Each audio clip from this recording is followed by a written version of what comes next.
Okay, let's start. Everyone ready? Hello. Thanks for coming back. Unfortunately, we're already getting to the last part of our conference, which was very exciting up until now and will continue to be so with Pablo. Pablo León de la Barra is the curator at large for the Latin American region at the Solomon R. Guggenheim Museum in New York and holds a PhD in histories and theories from Architectural Association in London. Previously, he was the Guggenheim UPS Map Curator Latin America from 2013 till 2016 and Chief Curator at the Magnitaroi in Rio de Janeiro.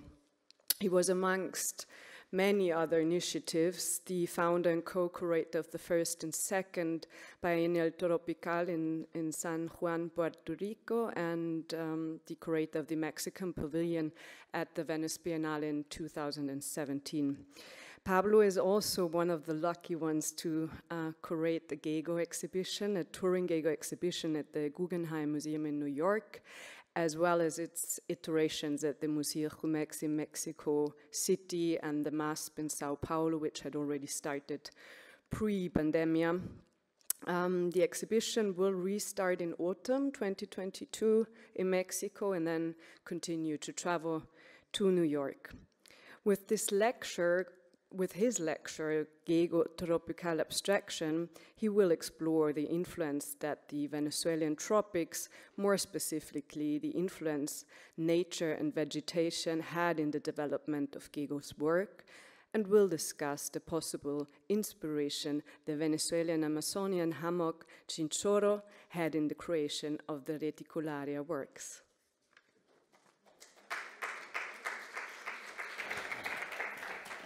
Thank you, Stephanie. Do you hear me well?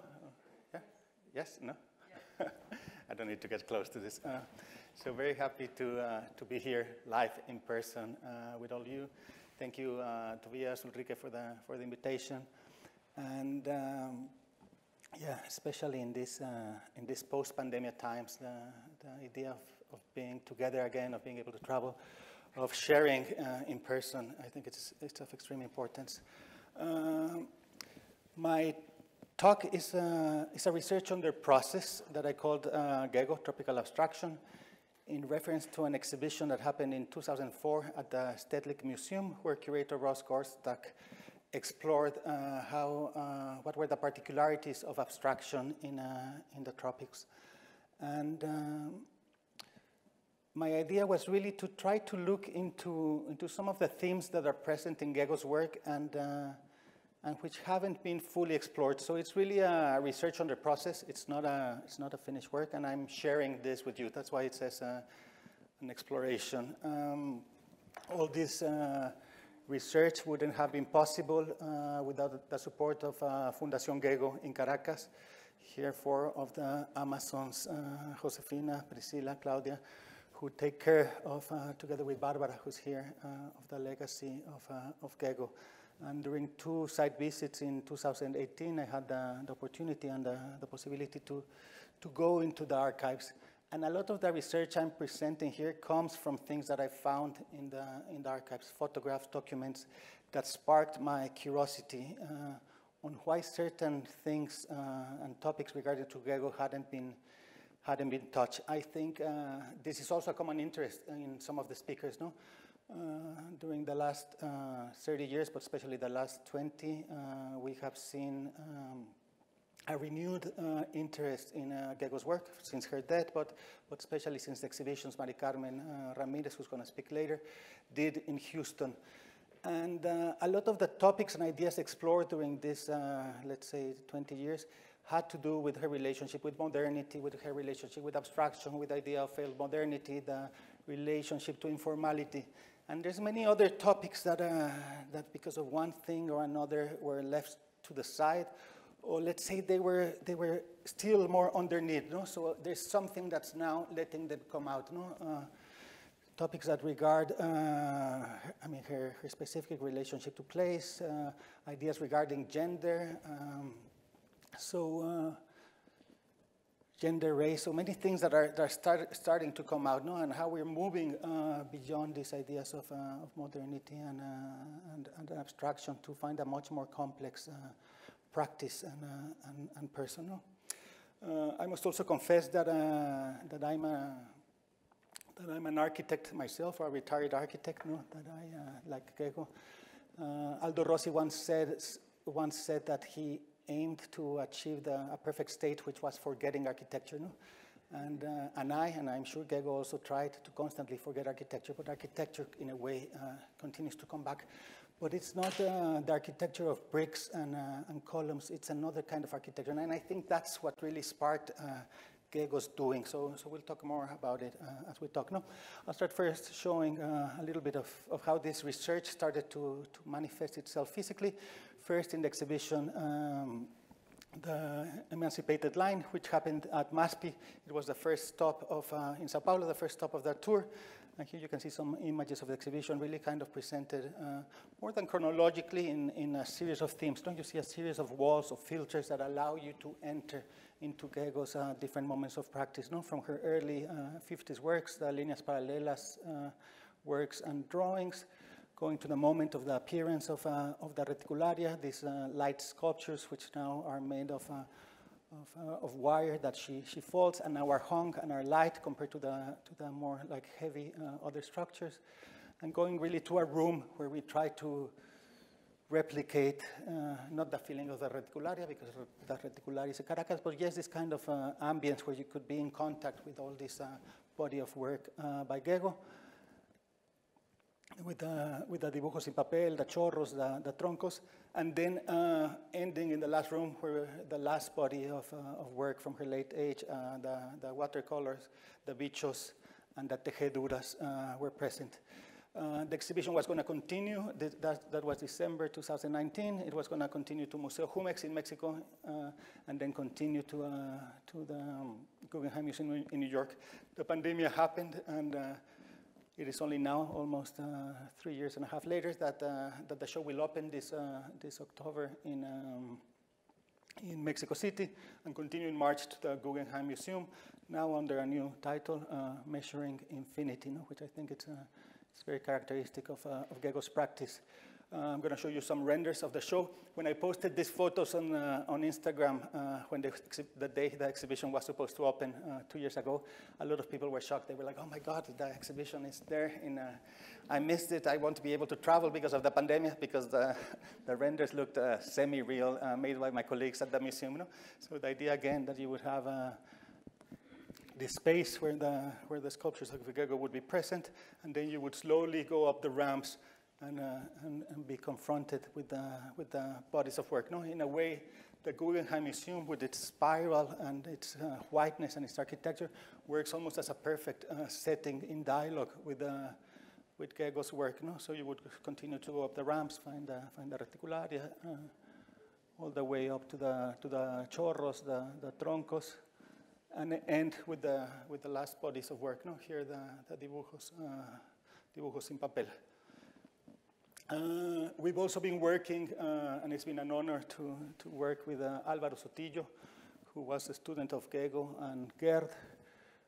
Here Álvaro with Gego in 1985 during the exhibition he organized of Gego's work in Barquisimeto, and he designed many of her catalogs, many of her publications, did a video of her work, so a close collaborator of her and of Gerd. And really a great honor to be able to work with him. Here he is 3 years ago in our first meeting with one of his first ideas for what he wanted to be the catalog to be. The catalog has and continues to change. We're still on the design process.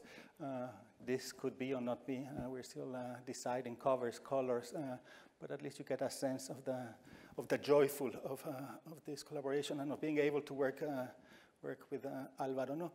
Something that we try to do, this is the index. The index now looks different. The letters are different, but still has this kind of wink to the earlier chorros of Gego's. And in order to expand the knowledge on Gego, we decided within the exhibition, but within the catalog also to commission new texts, 3 of them by the Holy Trinity of Gego, Mónica Mor, who is here, Mari Carmen Ramirez, who will speak later, and Luis Pérez Orama, and then others by my co-curators of the exhibition, Julieta González, who was then chief curator at Jumex, and who wrote about the context of Caracas, Tania Barson, who was then chief curator at MACBA in Barcelona, where the exhibition was supposed to travel at the time. She wrote about Gego's relationship to weaving. Janine Guimaraes, my co-curator at the exhibition at the Guggenheim, wrote about Gego's period in Tamarind Press and the prints she made during LA. And Ruth Auerbach about her relationship to pedagogy, and 2 young scholars, Sean Nesol-Rode, about Gego's relationship to graphic design and publications, and Berit Engelhardt about Gego's relationship to dance and performance, as we saw in the previous talk and in the performance, no? And the relationship to Sonia Sanoja. And of course, I write about her public works and architecture in a text that I call Beyond Sculpture. And basically, where my argument is that there's no difference between Gego's models. Here you see some early models for her sculptures, some of the few examples we have of photographs of some of the wooden models. And the relationship between drawing smaller works, again, forgive me when I call them sculptures, she didn't like them to be called sculptures, and public works. No? So really, a drawing could influence a work, and a work could influence or be a model for a public work. Scale doesn't really matter if they're small, medium, large. One work is always talking and producing a next one. No? Similar with the spheres, the drawings, the spheres inserted in lines. Here, one of the sculpture works, I think that's Selva, and the other one, Cinco Pantallas, which is a public work. So really this kind of changes of scale. So every work could exist in many different sizes and have different, could exist in a domestic scale or in an urban scale. No? Same with the reticularia, no? The reticularia existing within the space of the gallery, and on the metro of Caracas, or existing as a whole surface covering between buildings. No, so this kind of relationship between size, scale, model, not model. No, and I'll go deeper as we advance into some of the ideas that I bring in those texts. But before, I wanted to make a first stop in Gego's stop in Tarmas. No, those years which have been talked during different moments in these 2 days that she spends in Tarmas between 1953 and 1955, a small village about 2-3 hours from Caracas.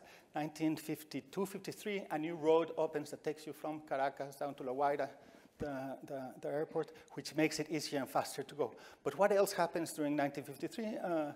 The dictatorship of Pérez Jiménez happens. So I don't know if this had an influence, and that's something that maybe needs to be looked into more. In Gerd and Gego moving to Tarmas and spending time there. Of course, Gego has divorced from her first husband, so it's also a moment of them to be together. It's a moment where she becomes really an artist, where she tries to forget architecture, and also I think after the first decade of her in Venezuela, as Monica said, where it was really about surviving. Tarmas becomes a shelter, no? A space, a refuge, where she can really have time to realize what she has been through. For me, Tarmas, even though it's a town, it's a house, but it's really the first reticularia. No? It's the first shelter, the first space of safeguarding that Gego really has. No? Here's some photos of El Tambo, her house in Tarmas, and some of the early watercolors that she did in Tarmas. You can see some here in the show. No? Again, you get a sense of the village, of the vegetation, but most importantly, and as Esther said previously, Tarmas is a town of Afro descendants in Venezuela. And this is really important, and again, something that's not talked about. Issues of race regarding Gego and her work is something that is just starting to come out of the unconscious. No? You see Gerd and Gego in Tarmas, and Gerd and Gego here with Tomas and Barbara, who's sitting here. Look at Barbara. Having I thought it was wrong, but they're having Sinsano, no? So they're very, but again, the whole context of Tarmas. I don't want to romanticize also this moment in Tarmas. No, of course, they are privileged white Europeans in a village of Afro-descendants in Venezuela, no? But still, they engage with the community, they become part of the community. These are other photos of Tarmas. This is the one I was talking previously during lunch, where it really looks like it's a community gathering or event. There's even some artworks on the wall. So for me, and this is something Monica Amor can talk about maybe later, this kind of initiatives that happen in Tarmas during the time, no? The different cultural activities in which friends of Gego were also involved. No? And you get a sense also, again, of the village life. So really, it helps us to understand what happened during these 3 years. No? She's in Tarma, she's in this community, she's allowing herself to discover herself as an artist. No?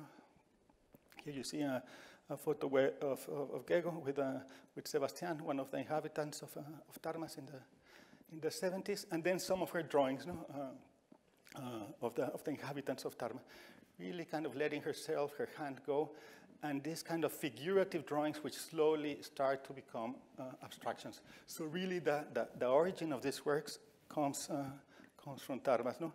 Here you see a man with his hat, but also a drum. Tarmas is famously known for its drums and its rhythms and musics. And if you hear the drummings, and if you hear it's the music of Africa in the Americas, no? A tradition that continued, that survived through music, through resistance. So you can imagine Gego listening to these drums, and we could even rethink the whole history of how kinetic art in regards to Gego has been told. No? It's really the beating of the drums that kind of opens a space of creation, but also a space of safety, a space of healing that happens in Tarmas. No? And here you see how the drawings of the people in some kind of being together, maybe dancing, they slowly start to become figures of wire. No? What the chorros or some of the later works could be. No? So this kind of transition from figuration to abstraction, passing through life, no? Which I think is also a very important thing. No?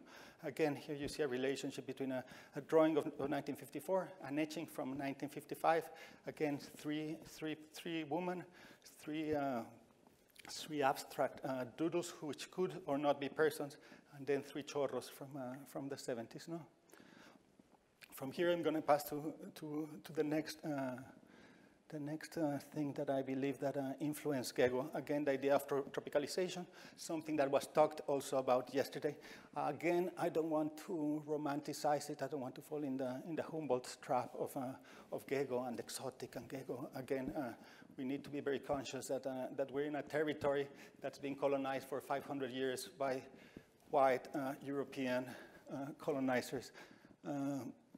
So just to be careful about that, but still, yes, a space of vegetation, a space of life, a space totally different to her life in Hamburg and Stuttgart. All these are photos of Tarmas from the archive, and some again of her early drawings. No, again architecture and vegetation, and again in some moments you see how abstraction in a way kind of follows the drawings or the lines of the vegetation, no? And starts to become either a kind of a painting or a kind of sculpture existing in the drawing. No? Similar other drawings from the period, no? Where vegetation and this kind of relationship between figure and ground starts to disappear, no? And where the doodles and the abstractions start to become what could later become sculptures and works. No? So for me, these moments really start to hint to what Gego's work will become. No? This photo of her walking on the mangroves, we could clearly see the relationship between the mangroves and the chorros, or the mangroves, and the reticulare. Again, I don't want to say that this is the unique source of inspiration to her work, but bring other sources which have been absent from from readings of her work. No?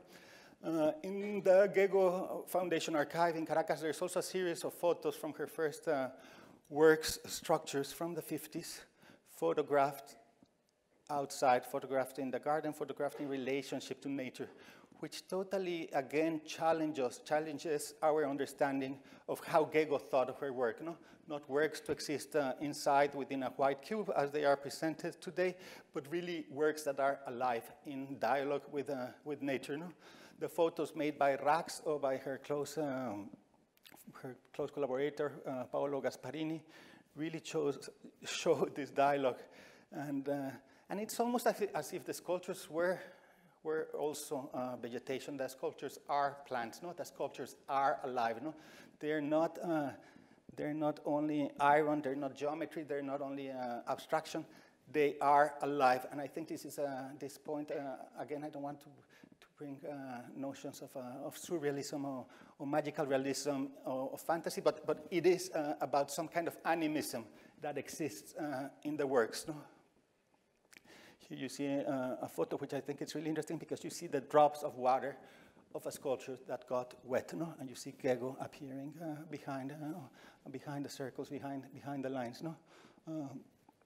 Also, how I think it's really interesting. Also, how they're supported, how they stand on bricks, how they stand on the garden, how the shadows dialogue with the sun, with the natural light, how light goes through the works, no? This one, which I think is Selva, I need to check better with archives, because if not, it's a lost work if it's not Selva. So it's something that we need to look into it. It's not Selva, no? But still, the name of Selva for a similar sculptor is really interesting because she's thinking about this idea of the jungle, of the nature of the plants, no? And this is a bigger model, again, the idea of changing scale, which was first installed outside the Museum of Science in Caracas, and later at an institute at the outskirts of Caracas, no? So this idea also of hanging the sculptures, of experimenting, the idea of lightness starts to appear on the work. Still not possible with this much more heavy works. Only later when she starts working with wire. This idea of verticality, of thinness that appears in these garzas, again, a relationship to animals, no? Which later have a direct relationship with a chorro, no? A chorro hanging, and then how she first showed the chorros at her exhibition at Betty Parsons Gallery in New York in 71. No? So this idea that they are like hanging plants, but they are also chorros, waterfalls, and this kind of immersive into this natural environment. Again, nature as a place of healing. You know? I think what's important about these two notions is that we're talking about notions of healing. No, it's a process that Gego is going in healing of trauma. No? And here, I need to go back. Here, Gego opening herself and opening herself to this new world through the chorros, no? Kind of being alive again, which I think is another concept of great importance. No. The third point in my development of idea, the relationship of Gego with hammocks, the chinchorros, the redes. This is a photo of the apartment building where Gego and Gert moved in 1971, a modernist building, Loma Verde, built by Jimmy Alcock, an important modernist architect of Caracas. And in the photos of the archive, there's a series of photos where you see Gego or Gert in a hammock. Here Gego reading while laying on the hammock, Gert resting in the hammock, a photo of the hammock. So this really started to make me think, what is the influence of the hammock, of the chinchorro, as it is called in Venezuela, with Gego's work? Could it be that while being laid down being weightless in a hammock, the idea of floating sculptures started to come into her mind? You know? Could it be that this thing of really being suspended in the air, which is different to the notion of the bed, which is something that's grounded to the floor, kind of gave her the idea of creating the surfaces that are floating in the ground. Here's Barbara in our visit. In our visit to the apartment next door to where Gego lived. In one of the hammocks that was there, this is Lourdes Blanco's house. Lourdes sadly died a year ago. And you see the structure of the Venezuelan chinchorro, no? As they call the hammocks there. In the archives, you also find a copy of the magazine El Farol from 1959, where Gego does one of the covers. The magazine used to be designed by Gerd, is now designed by Nedo, their close graphic designer friend. And one of the articles inside is about the chinchorros of Curagua. So this notion of the chinchorro, of the hammock, was already very present in her cultural setting. No? The idea of modernity, in a way linked to tradition, is also has also been part of this creation of modernity in Latin America. No? So again, the presence of the Venezuela chinchorro, the Yanomamis chinchorros, again without romanticizing, but just understanding that the hammock comes from the Amazons, from populations like the Yanomamis. From there it goes up to the Caribbean. The word hamaca comes from hamaca, which is a Caribbean Amazonic word. The beginning of ha comes from things that are suspended or are in the air. No? The word, for example, jaguar, jaguar, comes from an animal that leaps. No? So this idea of things that are suspended in there, and again, communal living, Yanomami villages and Amazonian villages in Venezuela and in Brazil. No? Again, I mean, the idea of weaving, for example, here in the plants, or here another photo of, this is in Mexico, the weaving of the hammocks. No? The idea, again, very present in some of the discussions we've had this day. An early painting by Armando Reverón of 1933, the presence of the hammock in Amazonian culture. The hammock in Carlos Raúl Villanueva's modernist house in Sotavento, again, very present in drawings and in the house itself. So a cultural element that was very present in Venezuelan culture. A book, La Margarita, by Alfredo Bolton from 1952, and then reprinted in 1981, photos of a fisherman's village in the island of Margarita. This is photos of the reprint from 81, and again, the idea of the net. It's funny also, if you think hammocks in Venezuela are called chinchorros, but the word comes from the Canary Islands, where chinchorros are not hammocks, but are fishing nets. No? So all these kind of relationships and connections. And if you see this photo of Bolton, of the structure of the net, of course, we think of the drawings and later works of Gego. No? So again, it's not that she was directly influenced by Bolton, but that these things are there happening in the air. No? And if you see the photos by Bolton, I mean, you could clearly think of yourself as being inside a structure of a reticularia. No?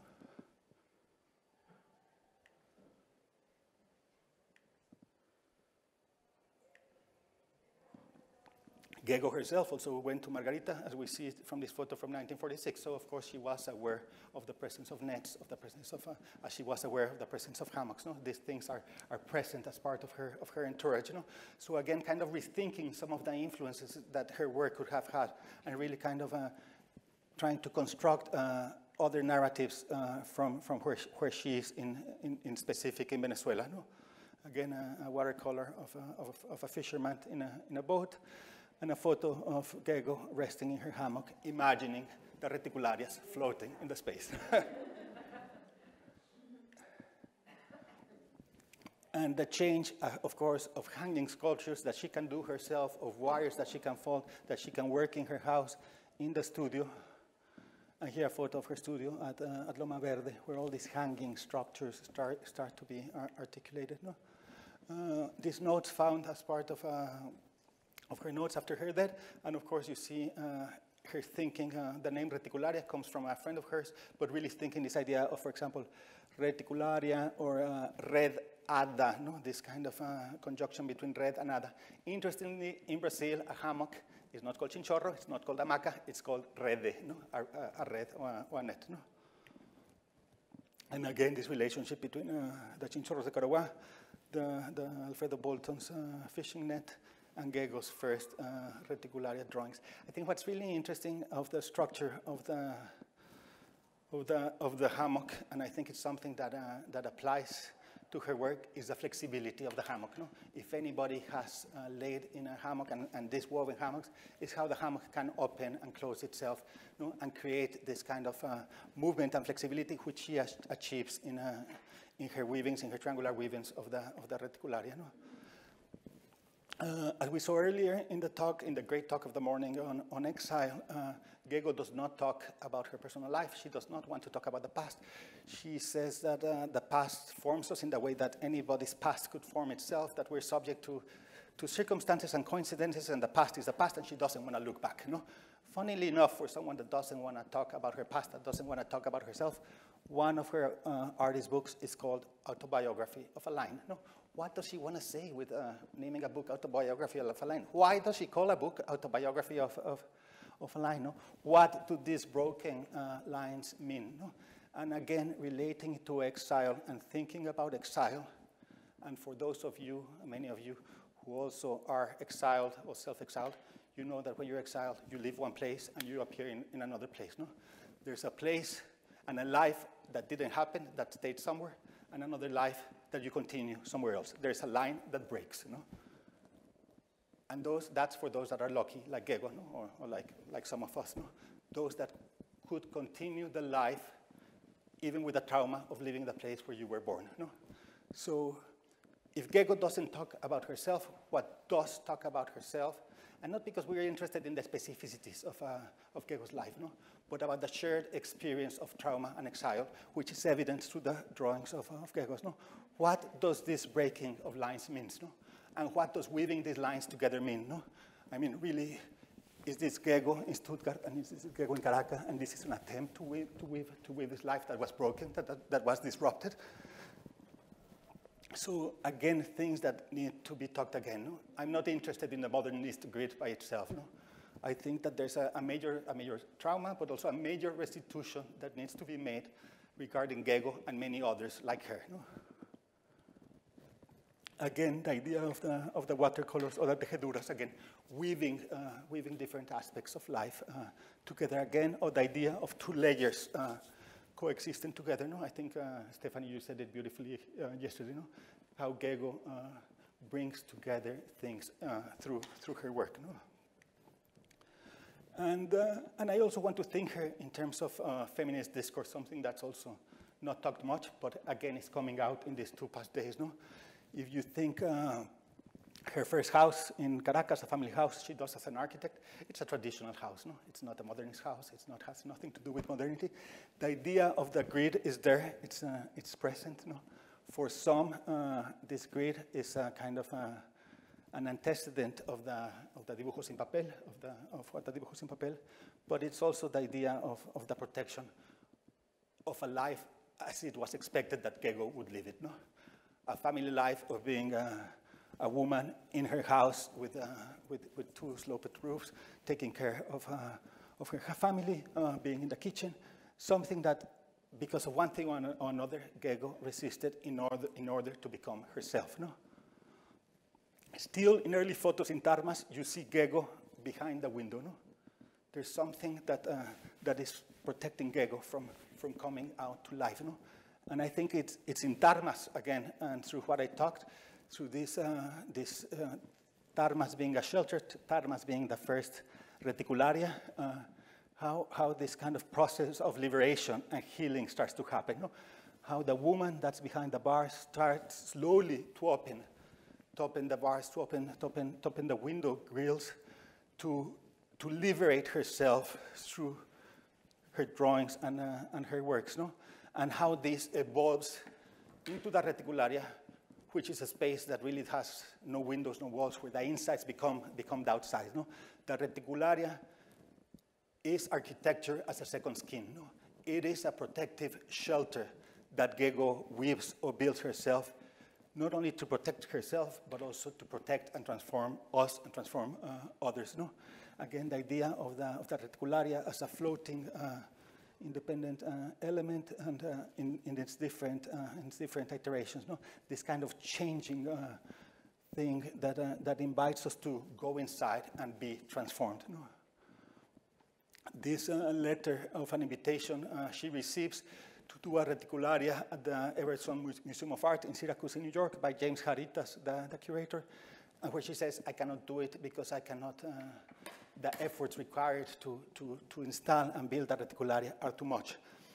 Luis Pérez Oramas, in one of his texts, hints that what she's really meaning in her answer is that she hopes to find a way in which that reticularia can produce itself, no? Almost if it became, again, this idea of the metals being alive, of a structure that kind of reproduces, and this cloak or shelter that kind of becomes and forms itself, no?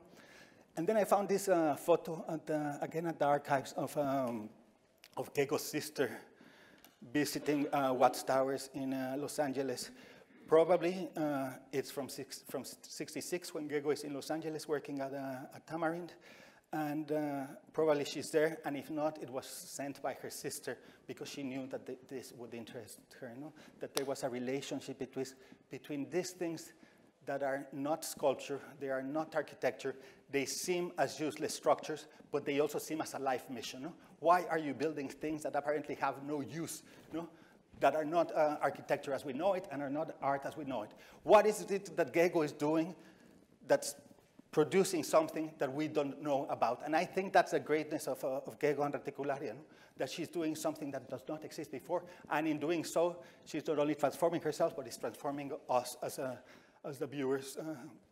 Again, this idea of, again, in the Reticularia between buildings, of this weaving that could have a human scale, not as Hania said yesterday, only a kind of city of urban element, but something more, no?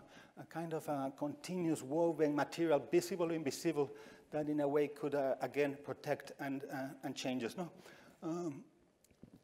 To end this, I wanted to show some photos of Gego's work today in public spaces. Not Caracas 3000 as a text by Marta Estrada, but Caracas 2020, and photos we commissioned from Luis Molina Pantin of Gego's works in public space. Her Chorro from 1974. It's a work that we didn't talk during these days, which I think is important because it's a work that she gives to the university, to the School of Architecture where she taught, which is, in a way, she's taking a revenge on Villanueva, no? Who almost didn't have any female artists in the building, who didn't invite her because she was an artist at the time. She was starting to become an artist, but her presence there, in dialogue not only with Calder, as you see it there, but with the mangrove trees, I think speak about her works and her interests, no? So this work still there, which is good. The cuerdas, which Monica talked about, these are already photos from 3 years ago, so I can imagine that deterioration continues, no? And now that the museum is finally closed also, which is a tragedy, who knows what will be the final destiny of the work, no? I mean, it's incredible also that it has survived for so many years under such neglect, no? Still, this idea of joining the buildings, of a lot of what Monica talked yesterday, no? Of challenging the idea of brutalism, of monumentality, of the monument itself, of public art, still are present in the work, no? The quadrilaterals above the metro, so her attempt to make a reticularia in urban space, still there, still in so conditions, which is also incredible, and incredible that, I mean, that is a work that so many people have access. No, it's there. I don't know if people are aware if it's a Gego. No, it doesn't matter. The work is there. No, so that's something that's amazing. And finally, the reticularia at the museum, at the National Gallery, in renovation since 2014. These photos are from late 2018, so 4 years ago. 4 years later, the work still there, still hanging, still waiting for its powers to be reactivated. No?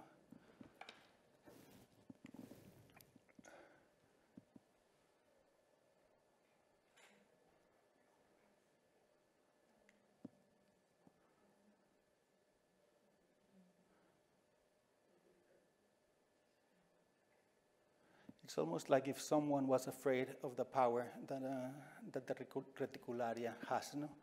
And that wants to keep it in this kind of dormant state because it is afraid of what could happen once its powers are reactivated. No?